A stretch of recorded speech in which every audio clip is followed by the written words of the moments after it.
면치 못하리라. 잠언 28장 20절 말씀 다시 한번 합니다. 충성된 자는 복이 많아도 속히 부하고자 하는 자는 형벌을 면치 못하리라. 잠언 28장 20절 말씀입니다. 성실하게 하나님 주신 기업을 이어나가는 것, 그것이 귀한 일이고요. 인간의 욕심과 또 인간의 마음이 앞서면 하나님이 기뻐하지 않는 것이다, 성경은 말합니다. 오늘 본문의 말씀입니다. 사도행전 26장에서 봅니다. 23절로 29절. 사도행전 26장 23절로 29절입니다. 바울이 곧 그리스도가 고난을 받으실 것과 죽은 자 가운데서 먼저 다시 살아나사 이스라엘과 이방인들에게 빛을 선전하시리라 함이니이다 하니라. 바울이 이같이 변명하매 베스도가 크게 소리하여 가로되 바울아 내가 미쳤도다. 내 많은 학문이 너를 미치게 한다 하니 바울이 가로되 베스도가 악하여 내가 미친 것이 아니요 참되고 정신 차린 말을 하나이다. 왕께서는 이 일을 아시기로 내가 왕께 담대히 말하노니 이 일에 하나라도 아시지 못함이 없는 줄 믿나이다. 이 일은 한편 구석에서 행한 것이 아니로소이다. 아그리빠 왕이여 선지자를 믿으시나이까? 믿으시는 줄 아나이다. 아그리빠가 바울더러 이르되 내가 적은 말로 나를 권하여 그리스도인이 되게 하려 하는도다. 바울이 가로되 말이 적으나 많으나 당신뿐 아니라 오늘 내 말을 듣는 모든 사람도 다 이렇게 결박한 것 외에는 나와 같이 되기를 하나님께 원하노이다 하니라. 아멘. 아멘. 오늘 제목을 맨 처음에 뭐라고 정할까? 사실 제목이 먼저 나오지 않습니다. 제가 설교 준비할 때 이제 나중에 제목을 붙이는데 제목을 뭐로 질까 하다가 그냥 미친 자가 됩시다. 미친 사람이 됩시다. 이렇게 정했습니다. 여러분들 이해하시기 바랍니다. 여러분 미쳤다라고 하는 사전적인 의미가 뭔가요? 아마 정상이 아니다 이렇게 말할 수 있겠죠. 어떤 정신적인 질병을 가진 사람을 미친 자다 이렇게 얘기하기도 합니다만은, 그러나 오늘날 미쳤다 뭐 이런 말은 아마 좀 좋은 표현으로 매니아라고 하는 표현도 씁니다. 어느 하나에 지나치게 집중하여서 사는 사람들을 말하는 것이죠. 그래서 뭐 컴퓨터 매니아, 뭐 아니면 영화 매니아, 뭐 음악 매니아 이러면 그런 컴퓨터나 영화나 음악에 미쳐 있는 사람들을 말하죠. 그러니까 자기가 좋아하거나 자기가 하는 일에 미쳐 있는 사람들을 말합니다. 김연아가 스케이트를 그동안 탄 것을 따져보니까 지구를 4바퀴를 돌았다고 그래요. 그리고 김연아가 얼음판에서 넘어진 것만 4,000번이 넘는다고 합니다. 그러니까 그 사람은 금메달을 따기 위해서 그렇게 많은 수고를 했겠죠. 뭐 어떤 자기 일에 대해서 올인하고 최선을 다했을 겁니다. 권투 선수들에게는 그런 말이 있다고 그럽니다. 권투 선수가 권투 글러브를 끼고 잠을 자야 챔피언이 된다라는 말이 있대요. 제가 전방에서 소대장 생활을 전방에서만 1년 반을 했는데 1년 반 동안 전방에서 제가 군화를 벗고 잔 기억이 별로 없습니다.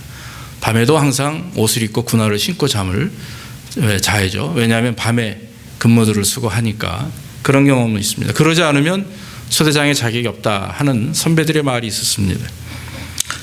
옛날에 정주영 회장이 돌아가신 현대 정주영 회장이 그런 이야기를 주로 했답니다. 새벽에 일찍 일어나서 새벽 3시면 눈을 뜨는 버릇이 있답니다. 일어나서 창문을 열면서 그는 하늘을 향해서 그렇게 외쳤답니다. 태양아 빨리 좀 떠라.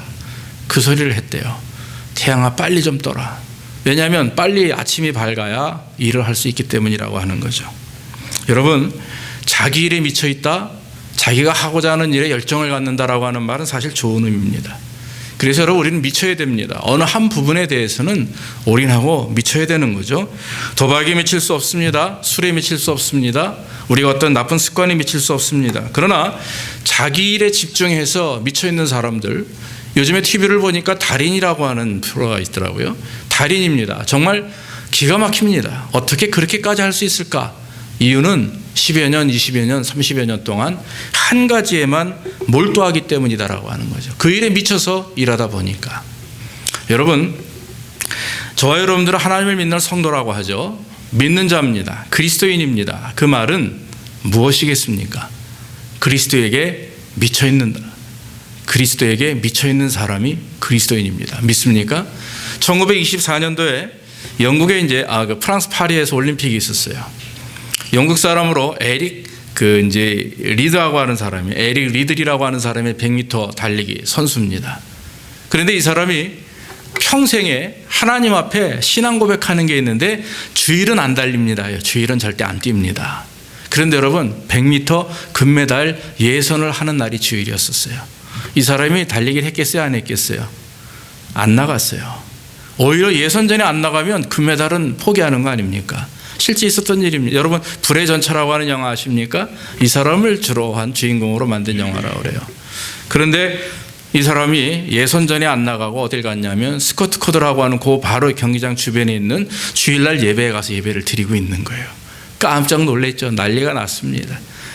같이 간 선수 단장이 가고 심지어는 영국 왕이 그 전화를 해서 연락을 해가지고 권고를 합니다. 참석하라. 그러나 그는 거절합니다. 그리고 나서 끝까지 예배를 드렸어요. 100m 금메달은 날아간 겁니다.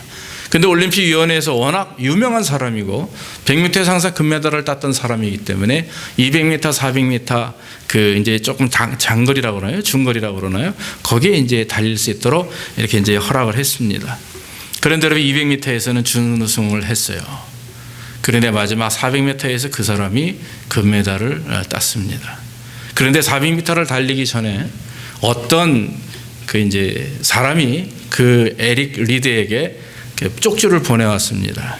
나를 존중히 여기는 자는 내가 그를 존중히 여기리라. 그 말씀을 주신 거예요. 그래서 그 사람이 그걸 보고 주머니에 넣고 뛰었는데 1등을 했어요. 금메달을 따고 나서 기자가 물어봅니다. 어떻게 100m 금메달 따는 사람들은요, 장거리 400m는 거의 금메달을 못 딴다고 합니다. 그런데 이 사람이 했어요. 말이 과가 아닙니다. 100m는 내가 뛰었고 300m 나머지는 하나님이 뛰셨습니다. 할렐루야. 100m 안 뛴다고 할 때 여론이 대단했답니다. 저거 미친놈이다. 영국의 배반자다. 방송에서 여론에서 저 사람 정신 나간 사람, 배신자, 배반자, 별소리를 다 들었는데 그 사람은 굴복하지 않았습니다. 이유는 무엇입니까? 하나님 앞에 신앙 고백이 있었어요. 내가 주일은 뛰지 않겠다. 그 말은 무엇입니까? 내가 주일날만큼은 오직 하나님만 예배하는 날로 삼겠다. 할렐루야. 그게 미친 게 아닙니까? 미친 사람 아닙니까? 세상이 볼 때는 그 사람이 미쳤다라고 손가락질했어요. 그러나 하나님이 볼 때는 어떻게 여깁니까? 네가 나를 존중히 여겼기 때문에 내가 너를 존중히 여기리라. 할렐루야. 이게 하나님의 법칙이에요. 이게 하나님의 방법이라고 하는 것입니다. 사랑하는 성도 여러분, 오늘 소개하고자 하는 사람이 바로 바울인데, 바울이 바로 이런 사람입니다. 지금 현대에 아무리 훌륭한 위인들이 있다 할지라도 바울만큼 훌륭한 하나님의 사람이 없어요. 바울은 주님 앞에 자기의 모든 것을 들여서 헌신한 사람, 그가 가지고 있었던 모든 것을 다 포기하고 주님을 위해서 미쳐버린 사람이에요.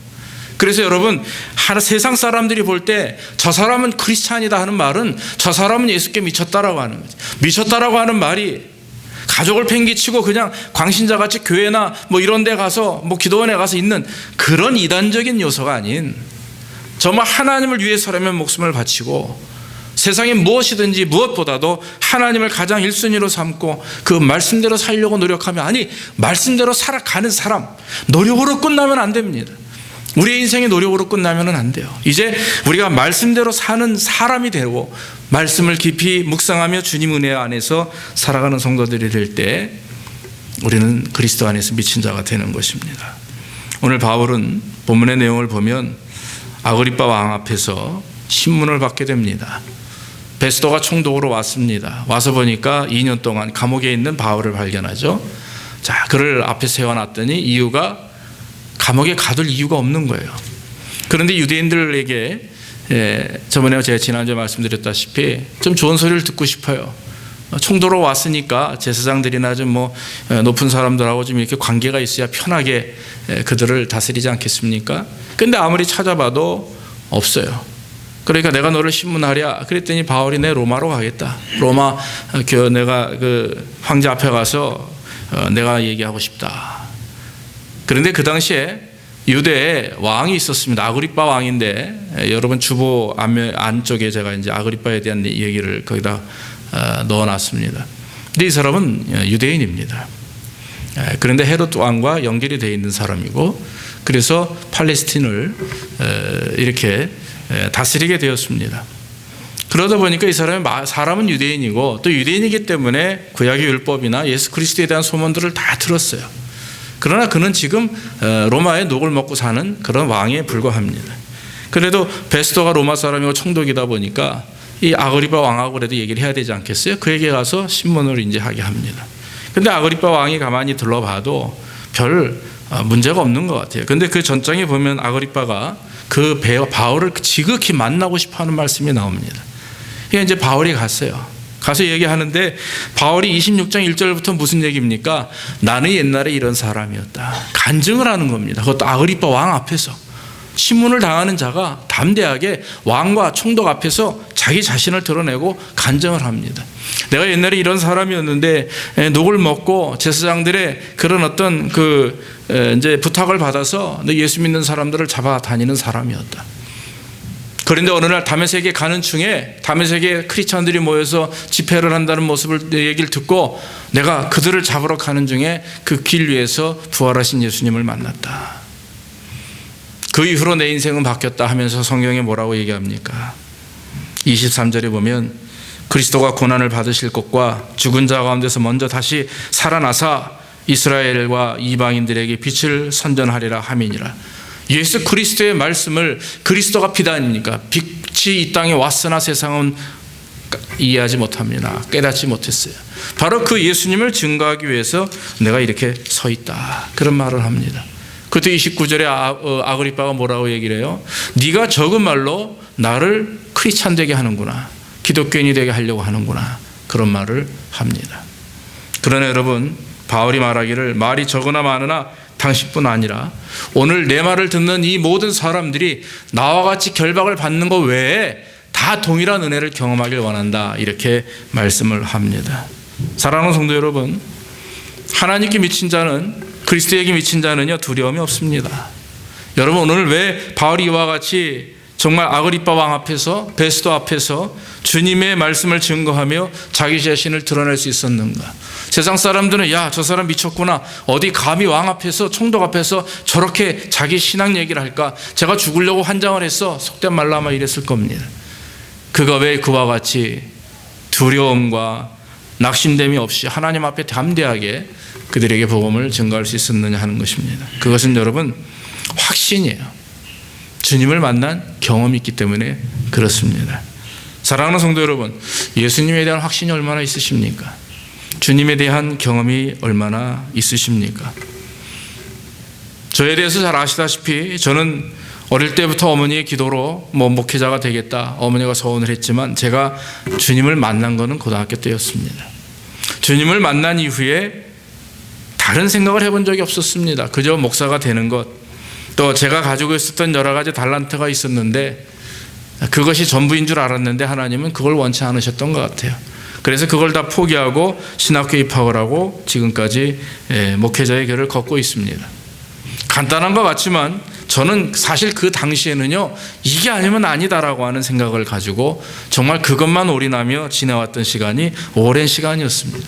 사랑하는 성도 여러분, 바울이 담대하게 하나님의 말씀을 증거할 수 있었던 것, 그 앞에 가로막는 여러 가지 두려웠던 상황들을 다 물리칠 수 있었던 이유는 무엇입니까? 철저한 확신입니다.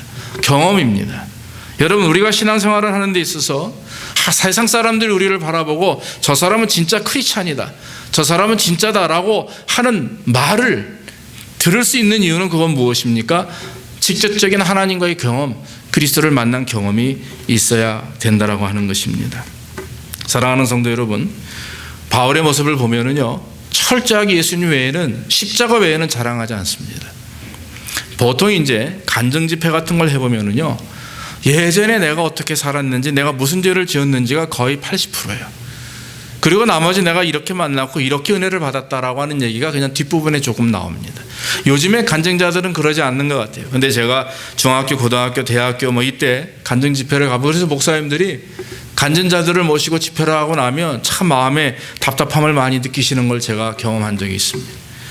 왜냐하면 과거에 어떻게 살았는지가 사실 중요한 게 아니거든요. 어떻게 예수님을 만났고 예수를 믿은 이후에 어떤 인생의 변화가 있었느냐가 중요한 것입니다.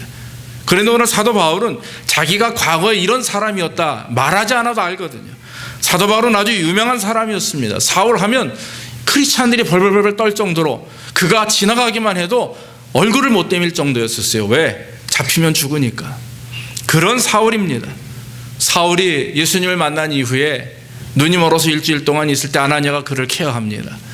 아나니아가 하나님 앞에 기도할 때 하나님이 말씀합니다. 야, 어디에 가면 사울이라고 있다. 지금 눈이 멀어 있는데 너 그를 데려다가 잘 관리해라. 좀 케어해줘라. 주님, 내가 왜 그 사람을 케어해야 됩니까? 그 사람은 유명한 사람 아닙니까? 예수 믿는 사람들 옥에 갇히는 사람은 아닙니까? 그래, 내가 이 사람을 통해서 유대인뿐만 아니라 이방인들에게도 복음을 증거하기 위해서 내가 삼은 나의 그릇이다. 그러니까 내가 데려다가 잘 좀 관리해라. 그때서야 비로소 아나니아는 일어나서 그를 데려다가 잘 치유하고 이렇게 관리하고 돌봐주고, 그리고 일주일 후에 제자들을 만나게 하는데 제자들이 다 도망갑니다. 깜짝 놀라죠. 왜냐하면 사울하면 워낙 유명하니까. 그러나 눈이 뜬, 즉 변화된 새로운 세계를 바라본 사울, 예수님을 경험하고 과거의 모든 것들이 하루아침에 분토와 같이 여기고 주님을 의지했던 사울, 바울은 이제 하나님 앞에 크게 쓰임받는 종이 되었던 것을 우리가 알 수가 있는 거죠. 수십 년을 살아온 그 바울의 인생은 그에게 중요하지 않았습니다. 어떤 게 중요합니까? 바로 오늘 예수님을 만난 이후에 그의 인생이 얼마나 중요했는지를 아는 거예요. 한국에 있을 때 제가 섬기던 교회 장로님이 계신데 그 장로님 생일은 2번이에요. 한 번은 자기가 난 생일, 그러나 한 번은 예수 믿은 날 생일입니다. 그래서 그분은 자기가 태어난 생일은 가족끼리 하지만 자기가 예수 믿어서 변화된 날은 그는 전교인을 불러다가 식사 대접을 하는 그런 장로님이 한 분 계셨어요. 마음에 감동이 됩니다. 다른 것보다도 내가 구원받은 것이 기쁘고 주님을 만난 것이 그렇게 기쁘기 때문에 그날을 기억하고 주님 앞에서 고백하며 자기가 새롭게 태어난 날이라고 이렇게 사람들과 같이 감사하는 모습을 보면서 얼마나 마음에 감동이 됐는지 모릅니다. 사랑하는 성도 여러분, 여러분 예수님께 우리가 미치기 위해서는요 그저 교회 열심히 다니는 종교생활 가지고 되는 거 아닙니다. 정말 주님을 만나기 위해서 여러분들이 마음을 두고 열심을 다해서 하나님을 섬기며 또 주님 만나기 위하여 울부짖으며 주님 앞에 기도할 때 역사가 일어나는 것입니다. 그저 그냥 쭉 신앙생활하다 보면 어느 날 주님을 만날 것이다, 어느 날 믿음이 우리 안에 들어오게 될 것이다. 예, 그럴 수도 있습니다. 그러나 여러분, 언제까지 그렇게 기다릴 거예요? 이제는 우리 자신이 주님을 깊이 만날 수 있도록 주님께서 역사하시는 능력과 정말 알고 믿는 믿음이 중요하지 않습니까? 만나고 믿는 믿음이 중요한 것이지 그저 시간 보내고 저절로 얻게 되는 믿음보다는 정말 저와 여러분들이 이제는 하나님을 만나기 위하여 하나님께 부르짖고 정말 하나님을 향하여 정말 애통하는 마음으로 나아갈 때 주께서 주시는 은혜를 경험하는 역사 있기를 주의 이름으로 축원합니다. 그래서 여러분 열정이 필요하고 또 주님을 만남으로 말미암아 그 주님의 만남의 경험이 필요하고 또 확신이 있을 때 우리는 하나님께 기쁨을 나타낼 수가 있는 거죠. 이런 바울이 확신을 가지고 주님 앞에 증거할 때 한 가지 바울이 미칠 수 있는 이유는요, 그 마음속에 사명이 있었다고 하는 거죠. 사명이라고 하는 것은 그것은 사람이 스스로 가질 수 있는 것이 아닙니다. 철저하게 하나님이 주신 은혜를 통해서 얻게 되는 것입니다. 바울이 예수님께 미칠 수 있었던 것은 여러분 사도행전 26장 한번 보겠습니다. 16절로 18절 한번 보죠. 사도행전 26장 16절로 18절. 일어나 내 발로 서라. 내가 내게 나타난 것은 곧 내가 나를 본 일과 장차 내가 내게 나타날 일에 너로 사환과 증인을 삼으려 하매니 이스라엘과 이방인들에게서 내가 너를 구원하여 저희에게 보내어 그 눈을 뜨게 하여 어둠에서 빛으로 사단의 권세에서 하나님께로 들어가게 하고 제 삶과 나를 믿어 거룩히 된 무리 가운데서 기업을 얻게 하리라 하더이다. 하나님의 말씀을 담대하게 증거하는 것, 그래서 그가 믿는 믿음을 또 그가 믿는 예수 그리스도를 증거하는 일을 귀하게 여겼다라고 하는 것입니다. 사랑하는 성도 여러분, 지금 바울은요 베스도와 아그리빠 왕 앞에서 신문을 받는 과정 중에 있습니다. 아마 보통 사람 같으면 굉장히 힘이 들 겁니다. 마음에 고통스러웠을 겁니다. 두려웠을 것입니다. 그런데 여러분, 바울은 그게 그렇게 자기에게 중요한 일이 아니었었어요. 하나님 앞에 나가서 복음을 증거하는 일이 중요한 일이었죠. 왜냐하면 사명감에 똘똘 뭉쳐있기 때문에 그렇습니다. 사명자와 비사명자, 다시 말하면 사명자라고 하는 것이 여러분 목사만 사명자가 아니에요. 예수 그리스도를 믿으면 주님이 주신 마태복음 28장의 말씀과 같이 사도행전 1장 8절 말씀처럼 우리가 복음을 믿고 복음을 듣고 또 나아가 복음을 증거하는 일에 최선을 다해야 되는 것입니다. 이것이 사명인데 지상 명령이기도 하죠. 그런데 여러분, 저와 여러분들이 다 동일한 사명을 가지고 있는 사람들이에요. 그런데 이 사명이라고 하는 것이 비사명자와 사명자는 차이가 있습니다. 사명자는 환난과 어려움을 경험해도 그러지 않은 상황에도 불구하고 하나님의 뜻을 발견하고 거기서 하나님의 말씀을 발견하게 되고, 비사명자는 그렇지 않습니다. 그저 눈에 보이는 것들로 중요한 게 자기가 더 중요하거든요. 내 삶이 더 중요하고 내 육신이 중요하고 내 시간이 더 중요한 거예요. 그러나 하나님의 일꾼이라 하면, 사명자라 하면 내 시간이나 내 것이 중요한 것이 아닙니다. 저 자신을 하나님 앞에 기도하는 가운데 많은 부족함과 연약함을 드러내면서 지금까지 왔어요. 그러면서 하나님이 저에게 계속해서 회개케 하고 돌아보게 하는 것이 내가 정말 사명자로서의 어떤 삶을 사느냐. 그런데 너무나도 많은 것들이 비사명자와 같은 삶을 살고 있는 모습을 제가 발견하게 되었어요. 사랑하는 성도 여러분, 이건 단지 목사가만 생각해야 될 문제가 아니라고 하는 것입니다. 저와 여러분들이 하나님을 믿는 사람으로 우리가 하나님이 주시는 기업과 사업이 있어서 그것에 열심을 다하고 최선을 다하는 거, 그것도 사명이죠. 그러나 여러분, 과연 그렇게 열심을 다해서 일을 하고 열심을 다해서 노력을 하고 수고하는 근본적인 마지막 최종적 목적이 과연 뭐냐 이거예요. 과연 주님과 나와 그 관계 속에서 이 사업이 어떤 관계를 가지고 있고, 이런 수고와 땀 흘림과 이런 자녀 교육에 어떤 관계를 가지고 있느냐 하는 것이 문제라고 하는 것입니다. 사랑하는 성도 여러분, 제가 예전에 어릴 때 제 둘째 동생이 미술을 합니다. 한 번은 미술대학에 가기를 원해서 시험을 봐서 이제 미술대학에 들어가는데, 저도 모르는 사이에 그때 이제 제가 신학교를 다녔기 때문에 동생한테 그런 얘기를 한 적이 있어요. 야, 너 미술에서 뭐 할래? 그때 나중에 뭐가 되겠다. 그런데 저도 어린 마음에 그때 신학교 열심히 다니면서 하나님 앞에 충성스러운 모습이 있었기에 주님께서 너를 통해서 역사하실 일이 있을 것이다. 네가 정말 미술을 하는 이유는 하나님의 영광을 위해서 하라. 그런 얘기를 한 적이 있어요. 그랬더니 이 녀석이 대뜸하는 얘기가, 형, 나중에 목회하면 그 조소를 하거든요. 형 교회 앞에다가 멋있는 예수님상을 하나 만들어줄게. 근데 아직도 안 만들어놨어요. 우리 교회, 형이 나중에 목회해서 개인 교회, 이제 단독 건물이 있으면 그 앞에 그런 멋있는 조각상을 하나 해주겠다, 이런 얘기를 한 적이 있는데, 제가 기대합니다. 그럴 날이 오겠죠. 그래서 제 동생이 조각한 아주 아름다운 예수님상이 아마 이제 서 있게 될 것입니다. 별거 아닌 것 같은데 나름대로 자기는 그것을 하나님을 위해서 한다. 근데 지금도 신앙적인 지분에 많이 부족해서 제가 늘 기도하고 있습니다. 사랑하는 성도 여러분, 우리가 무엇을 하느냐에 있어서 내가 주를 위해서 과연 이 사업을 통해서, 이 직업을 통해서, 이 직장을 통해서 내가 하나님께 어떻게 영광을 돌릴 것인가. 그저 돈 많이 벌어서 주의 일 많이 하고 선교 많이 하고 하는 것, 그거보다도 정말 마음 중심 속에서 가장 하나님이 기뻐하는 건요, 과거와 결과가 이런 것이다가 아니라 매 하루하루의 삶 속에 주님이 이 사업의 주인이 되시고 우리 가정의 주인이 되시고 나의 주인이 되셔서 내 뜻이 아니라 하나님의 뜻대로 이루어가는 하루하루의 삶을 더 하나님은 기뻐하지 않는가 싶습니다. 그렇기 때문에 여러분, 사명자로서 삶을 사시기를 주의 이름으로 축원합니다. 비록 여러분들이 가난하도, 비록 여러분들이 건강이 부족해도, 비록 여러분들과 제가 하나님 앞에 너무나도 부족한 것이 많다 할지라도 우리는 그래도 사명자입니다. 믿습니까? 하나님이 맡겨진 일이 있어요. 하나님 일꾼으로서의 삶을 살아야 되는 것이죠. 그래서 여러분, 올 한 해는 정말 하나님이 기뻐하시는 사명자로서 온전한 모습으로 살아가기를 주의 이름으로 축원합니다. 오늘 사도 바울이 베스도가 옆에서 너 미쳤구나, 왜 그딴 소리를 하냐, 네가 알고 있는 학문이 너를 미치게 한다 이랬어요. 그가 바울이 많은 학문을 공부했기 때문에 그런 얘기를 할 수도 있지만, 그러나 여기서는 예수에 대한 얘기를 하다 보니까 네가 예수한테 미쳤구나, 그런 말을 하는 거죠. 그런데 여러분, 바울이 뭐라고 합니까? 참되고 내가 정신 차릴 말을 한다 이거예요.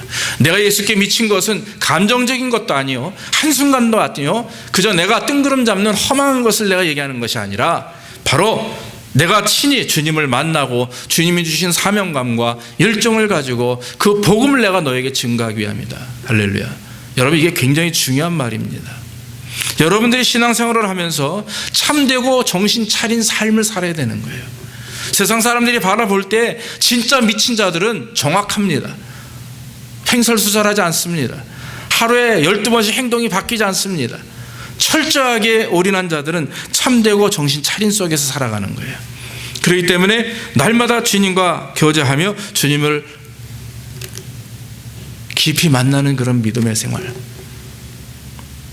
금요일 날 아침에 제가 새벽 예배를 드리는 중에 우리 집사님들이 많이 아프시다고 그래서 참 금요일 날 새벽에는 다른 기도보다 두세 분을 우리 집사님들을 위해서 기도하고 있는 중에 하나님이 야고보서 5장 15절 말씀을 딱 주시는 거예요. 여러분, 그게 뭔지 아세요? 믿는 자를 위하여 기도할 때 주께서 병든 자를 구원하리니, 믿는 자가 기도할 때 주께서 병든 자를 구원하리니 주께서 저를 세우시리라. 할렐루야. 혹시 그가 죄를 범하였을지라도 사하여 주시리라. 그런 말씀을 저에게 그냥 콱 심어 주시는데, 그때는요, 손 얹고 기도하면 다 나을 것 같았어요. 사랑하는 성도 여러분, 하나님께서 우리의 말씀을 주실 때 능력이 나타납니다. 믿습니까? 네. 그래서 하나님이 기뻐하시는 성도의 모습, 하나님께 영광을 돌리기 원합니다. 정말 그날은 그분들을 위해서 제가 참 기도하고 싶었었어요. 사랑하는 성도 여러분, 우리가 하나님을 의지하는 것, 정말 하나님이 기뻐하시는 모습으로, 그래서 여러분, 기도하면 하나님 은혜 주시고 말씀 주시고 능력 주셔서 해결되는 역사 있게 될 줄로 믿습니다. 레너드 스윗이라고 하는 사람이 나를 미치게 하는 예수라고 하는 책을 썼는데, 이 레너드 스윗을 인터넷에 찾아보니까 요즘에 굉장히 그 어떤 신세대적인 영성을 강조하는 아주 훌륭한 분이더라고요. 그런데 그분이 나를 미치게 하는 예수라고 하는 책 가운데 이런 글을 썼습니다. 예수님께서는 당신이 미치기를 원하십니다. 그런데 예수 믿는다고 하는 사람들이 미치려고 하지 않습니다. 예수님 때문에 비정상으로 보여야 되는데 모두 정상으로 보입니다. 이게 누구의 시선일까요? 네. 그러면서 말하기를, 예수 때문에 미친 사람들은 세상 사람들 눈에 미친 사람들처럼 보이는 사람들을 말합니다. 그래서 nut라고 부릅니다. NUTS. 미국 애들 you nut 하면 무슨 말입니까? 야, 너 미친애, 좀 바보스럽다.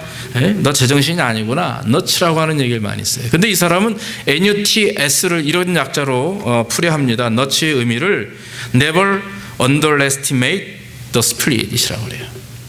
성령을 과소평가하지 않는다. 절대로 성령을 과소평가하지 않는다. 그런 말입니다.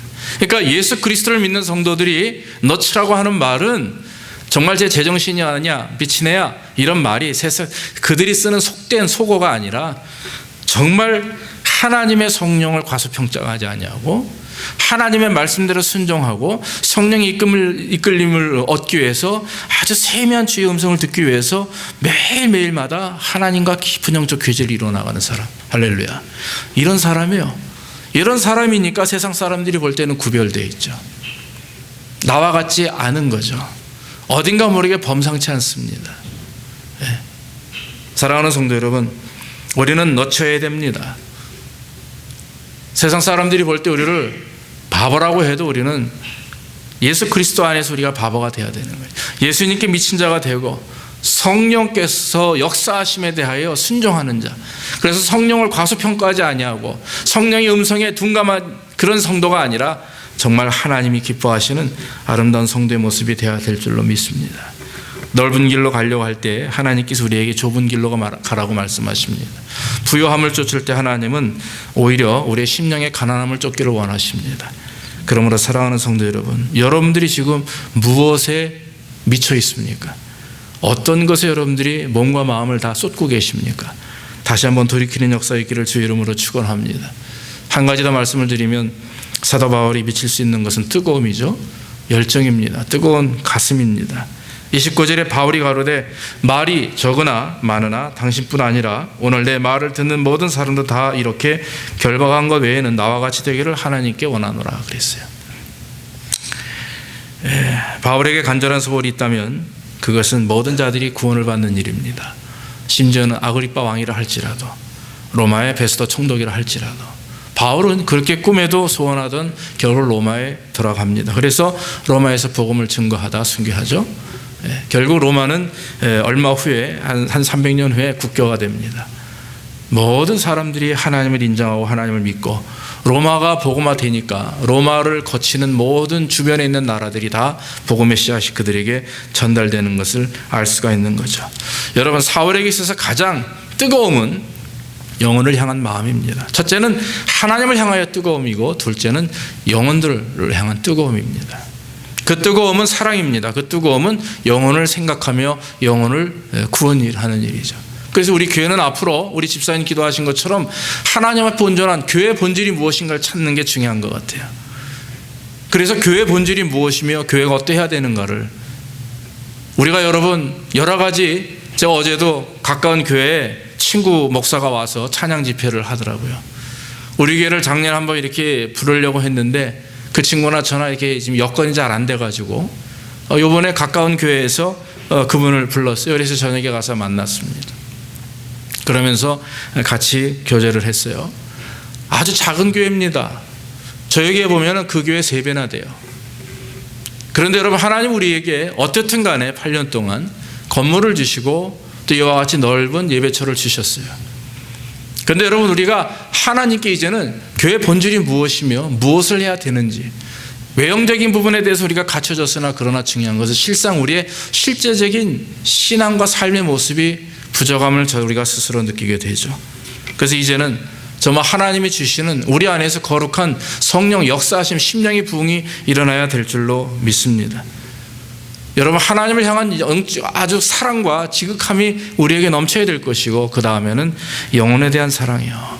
그래서 우리가 정죄하거나 이러지 말고 이제 우리는 서로 사랑하며, 여러분 칭찬은 고리도 춤을 춘다고 그래요.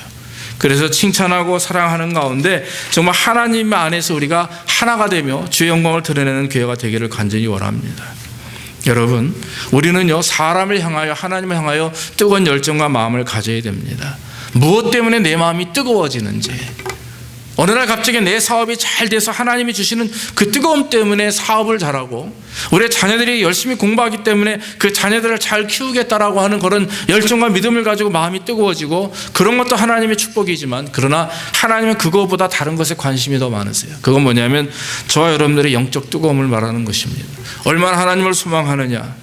지난주에 저희들이 수요 성경 공부 때 집사님들 가운데 그런 말씀들을 나누는 걸 제가 들었습니다. 이제는 어떤 교회나 목사님이나 이렇게 우리가 내려오는 것만 기다리지 말고 우리끼리 한번 열심히 무엇인가 해야 되지 않겠냐. 맞는 말씀입니다. 맞는 말씀입니다.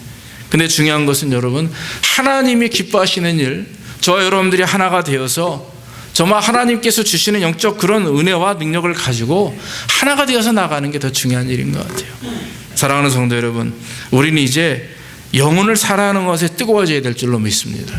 교회가 이제는 하나님 은혜 안에서 부흥되기를 원하며 기도하는 것, 그것을 위해서 뜨거워지는 거예요. 양적 부흥도 중요합니다. 그러나 하나님께서 주시는 것은 한 사람 한 사람이 교회를 통해서 행복을 느끼고 나아가 하나님께 영광을 돌리는 아름다운 그런 우리의 모습이 되기 위해서, 또 영혼을 구원하며 복음을 증거하는 일에 뜨거운 열정을 가져야 된다라고 하는 거죠.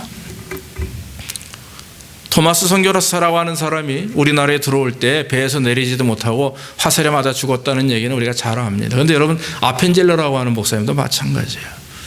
우리나라에 와가지고 복음을 증거하다가 44살의 젊은 나이에 군산 앞바다에서 복음 전하고 오다가 배가 뒤집히는 바람에 풍랑에 돌아가셨어요. 그것을 보고 사람들이 다 욕했답니다. 미친 짓이다. 그 사람은 의사였습니다. 그 사람은 학도였었어요. 아주 유명한 분이었습니다. 그럼에도 불구하고 그분은 이 한국이라고 하는 초라한 가난한 나라에 와서 복음을 증거하다가 그냥 한번 선교하고 나서 물에 빠져 죽었어요. 토마스 선교사는 아예 우리나라에 땅도 밟지 못하고 배후에서 화살에 맞아 죽고. 여러분, 기록된 사람만 그만큼의 기록된 사람만 역사적으로 남아있는, 그러나 여러분 그렇지 못한 일들이 얼마나 많은지 아세요? 얼마나 많은지 모릅니다. 나라를, 한국을 위해서 순종하고 수고하고 한국을 위해 헌신했던 많은 하나님의 백성들이 얼마나 많이 있는지 모릅니다. 지금도 세계 각처에서 정말 하나님 앞에 그날 하루하루를 주께 맡기고 열심을 다하는 사람이 얼마나 많이 있는지 몰라요. 허드슨 테일러라고 하는 사람이 73세의 나이 1905년에 돌아가셨어요. 그분은 그래도 하나님 은혜 안에서 오랫동안 중국을 변화시킨, 그분을 통해서 중국이 얼마나 큰 역사가 일어났는지 모릅니다. 그런데 33살의 나이에 그 와이프가 풍토병으로 죽었어요. 딸이 셋이 있었는데 1년 후에 하나씩 다 죽었습니다. 그래서 그분이 딸을 생각하며 기록한 편지도 있답니다. 하나님께서 나에게 우리의 가정의 밭에 아름다운 장미를 심어주셨는데 하나님께서 걷어가셨습니다. 이렇게 글이 시작된다고 그래요. 사랑하는 성도 여러분, 그럼에도 불구하고 그가 수천 번 돌아올 마음이 있었으나 그는 결국 미국으로 돌아오지 않고 끝까지 죽는 날까지 중국인이 되어서 복음을 증거하고 중국을 위해 선신했던 사람입니다.